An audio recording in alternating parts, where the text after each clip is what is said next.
नमस्कार, आप देख रहे हैं टीपीवी न्यूज और मैं हूं आपके साथ अश्विनी सरोही। बुलेटिन की शुरुआत करेंगे इस वक्त की बड़ी खबरों के साथ।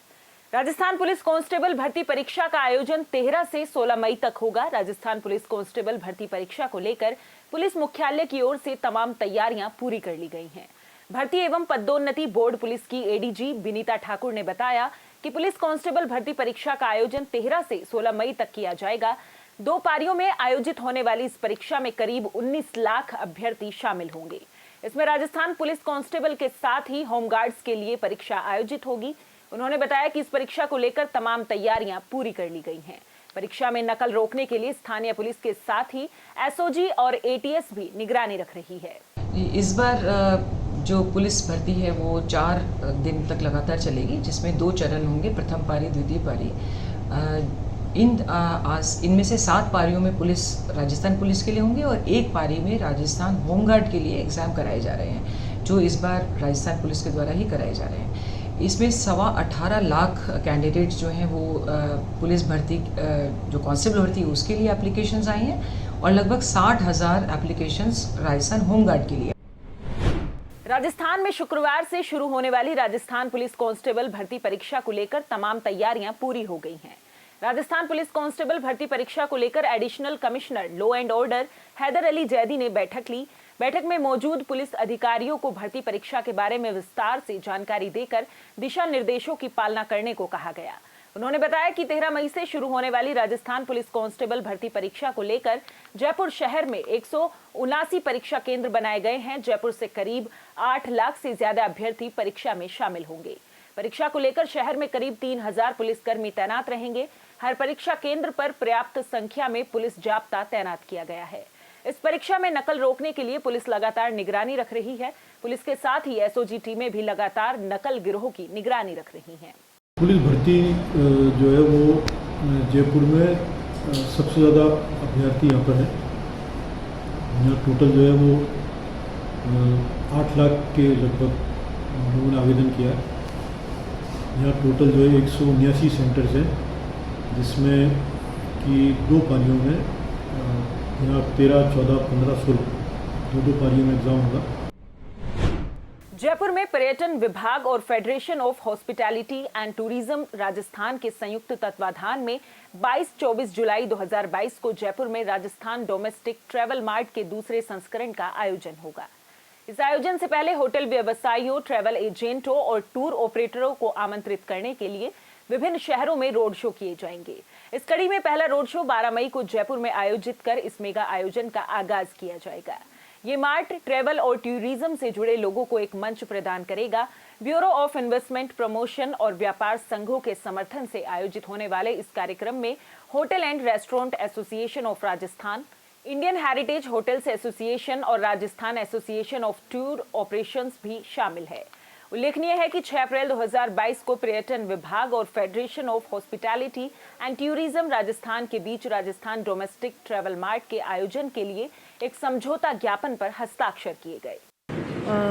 यहाँ मैं बताना चाहूँगी कि पर्यटन विभाग और एफएचटीआर के संयुक्त तत्वाधान में जुलाई माह में राजस्थान डोमेस्टिक ट्रैवल मार्ट का आयोजन किया जाएगा, जिसमें देश के विभिन्न tour operators, travel operators, hoteliers वगैरह पार्टिसिपेट करेंगे। उस कड़ी में ये आज पहला एक रोड शो है जयपुर ज़िले का, जिसमें एक तरह से हमने B2B मीटिंग ये प्लान की है।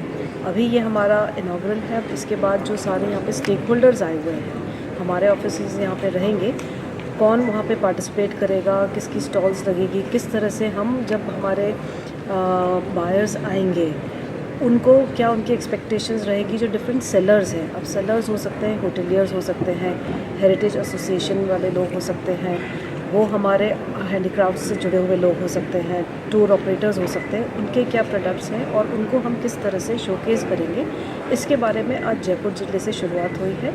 आने वाले दिनों में हम राजस्थान के 7 अलग अलग शहरों में ये आयोजित करेंगे। ये आपने अच्छा प्रश्न पूछा। अगर आप अपने पूरे भारत की पॉपुलेशन ले लीजिए और उसमें से एकमात्र पॉपुलेशन एक नाइट के लिए हिंदुस्तान में ट्रैवल करे तो भी कमरे नहीं है हिंदुस्तान में। और अब आज के दिन पर कैपिटा इनकम लोगों की बढ़ती जा रही है, कल्चर बदल रहा है। पहले हम लोग का सेविंग कल्चर था, अगर आप नई जनरेशन को देखेंगे, चाहे वो किसी भी वर्ग में हो, सब अपना घूमना घामना चाहते हैं, कुछ करना चाहते हैं, कुछ एक्टिविटी करना चाहते हैं। तो इसमें आपने देखा होगा पिछले 2 सालों में कितना डोमेस्टिक टूरिज़्म हुआ है, मतलब कि ऐसा कभी हुआ ही नहीं। हम लोग को मतलब कि कुछ आइडिया ही नहीं था कि कितना पोटेंशियल है इसके अंदर। और आगे जाके अगर 5%, 10% हिंदुस्तानी हमारे ट्रैवल करने लगे किसी भी वजह से, इकोनॉमिक रीज़न से, स्पिरिचुअल रीज़न से, लग्जरी रीज़न से, किसी भी रीज़न से, आप देख नहीं पाएंगे कि मतलब कि टूरिज़्म में क्या होगा। और यही एक व्यवसाय है जो सबको जोड़ के आगे बढ़ाता है, जिसमें जो कहते हैं इंक्लूसिव ग्रोथ की प्रॉब्लम चल रही है हिंदुस्तान में, गरीब गरीब होते जा रहे हैं, अमीर अमीर होते जा रहे हैं। यही एक व्यवसाय है जो गांव-गांव को, हर वर्ग के लोगों को आगे लेके बढ़ता है। गुजरात के साबरमती से कांग्रेस सेवा दल की आजादी की गौरव यात्रा बुधवार को बगरू पहुंची। बगरू विधायक गंगा देवी के नेतृत्व में जगह जगह आजादी गौरव यात्रा का भव्य स्वागत किया गया। यात्रा के दौरान महात्मा गांधी की प्रतिमा के साथ देशभक्ति के तरानों के साथ कार्यकर्ता हाथों में तिरंगा लेकर बगरू पहुंचे, जहां कांग्रेस सेवा दल के पदाधिकारियों के नाश्ते और विश्राम की व्यवस्था की गई। गौरव आजादी यात्रा स्वागत के दौरान सैकड़ों की संख्या में कांग्रेस कार्यकर्ता मौजूद रहे। वहीं कांग्रेस सेवा दल के राष्ट्रीय अध्यक्ष लालजी देसाई से बातचीत की हमारे संवाददाता ओम प्रकाश चौधरी ने। आइए जानते हैं क्या कुछ कहा लालजी देसाई ने। ये हमारे देश को आज़ाद हुए 75 साल हुए।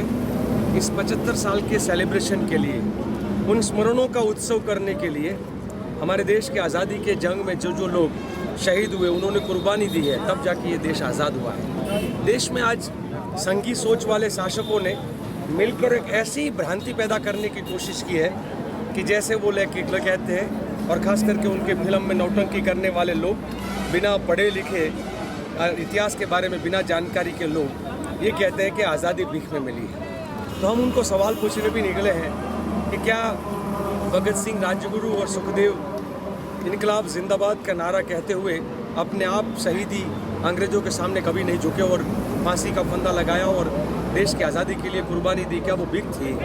जलियांवाला बाग में हजारों लोग मारे गए। गुजरात और राजस्थान की बॉर्डर पे रतनपुर के पास में आप जानते हो कि मानगढ़ और दडवाओं में 1200 आदिवासियों की निर्मम हत्या अंग्रेजों ने की, क्योंकि वो झुके नहीं, वो लड़ रहे थे। वो भी क्या भीख था? महात्मा गांधी, सरदार पटेल, जवाहरलाल नेहरू जी से लेकर अबुल कलाम आज़ाद से लेकर सुभाष चंद्र बोस, कई लोग दशकों तक जेल में रहे इस देश को आज़ाद करवाने लेके। मंगल पांडे, चंद्रशेखर से लेकर। राजसमंद के कुंवारिया थाना परिसर में सोशल मीडिया के विभिन्न प्लेटफॉर्म के ग्रुप एडमिन की बैठक आयोजित हुई, जिसमें तहसीलदार हिम्मत सिंह राव ने विचार व्यक्त करते हुए कहा कि जिस प्रकार से वर्तमान में सोशल मीडिया का दुरुपयोग करते हुए कुछ स्वार्थी लोग गलत, झूठे और भ्रामक मैसेज सेंड कर समाज में भाईचारे और प्रेम सौहार्द को बिगाड़ने का प्रयास कर रहे हैं, ऐसे में जरूरी है कि सोशल मीडिया के प्लेटफॉर्म से जुड़े हुए ग्रुप एडमिन तथा कथित लोगों की पहचान कर पुलिस और प्रशासन को अवगत कराएं। उन्होंने कहा कि ग्रुप एडमिन सोशल मीडिया के प्लेटफॉर्म के ग्रुपों में वायरल होने वाले प्रेषित फोटो, वीडियो और कंटेंट पर विशेष नजर रखें। जोधपुर के स्थापना दिवस के उपलक्ष्य में जिला प्रशासन एवं जिला पर्यटन विभाग की ओर से श्री उम्मेद राजकीय स्टेडियम में कार्यक्रम आयोजित हुआ। जोधपुर स्थापना दिवस पर शहर के जनप्रतिनिधियों, प्रशासनिक अधिकारियों और विभिन्न धर्मों के प्रतिनिधियों ने शहर वासियों को जोधपुर की पारंपरिक अपनायत का संदेश दिया। कार्यक्रम में जोधपुर पर्यटन विभाग के पोस्टर का विमोचन किया गया और जोधपुर स्थापना दिवस के अवसर पर सभी शहरवासियों को एकता, भाईचारे, सद्भाव और प्रेम का संदेश दिया गया। स्थापना दिवस आज जोधपुर के 564वें स्थापना दिवस में पूरे जोधपुर वासियों को बहुत बहुत बधाई और शुभकामनाएं देती हूँ। जोधपुर शहर है जो कि एक प्रेम, सद्भावना और अपनायत का शहर है। इस शहर में अमन और शांति बने रहे, इसके लिए हम सभी संकल्पबद्ध हैं।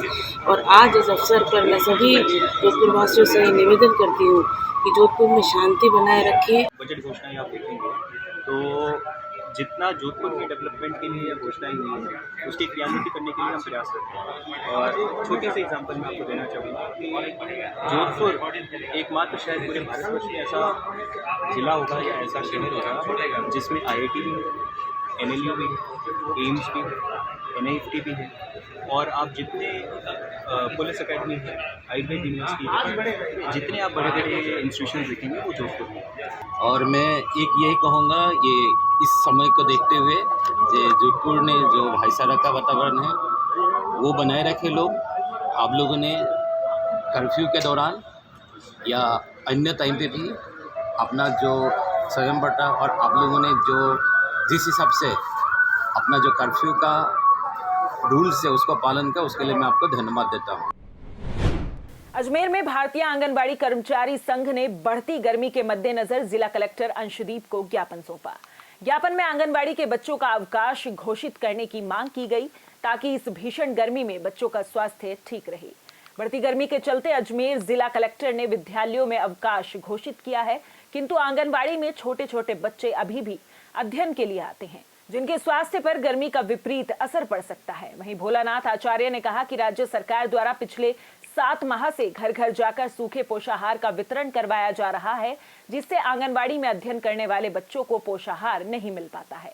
भीषण गर्मी को मद्देनजर रखते हुए आंगनबाड़ी पाठशाला में जो 3 से 6 वर्ष तक के बच्चे आते हैं उनको एक और राज्य सरकार ने सरकारी विद्यालयों में ग्रीष्मकालीन अवकाश की घोषणा कर दी है, लेकिन दूसरी ओर आंगनबाड़ी पाठशाला में नन्हे बच्चों को इससे वंचित रखा गया है। अतः भयंकर गर्मी और गर्मी से होने वाली बीमारी को मद्देनजर रखते हुए आज हमने कलेक्टर साहब को ज्ञापन देके ये निवेदन करा है कि जब तक तेज गर्मी है इनको सेंटर आने से बच्चों को राहत प्रदान करें।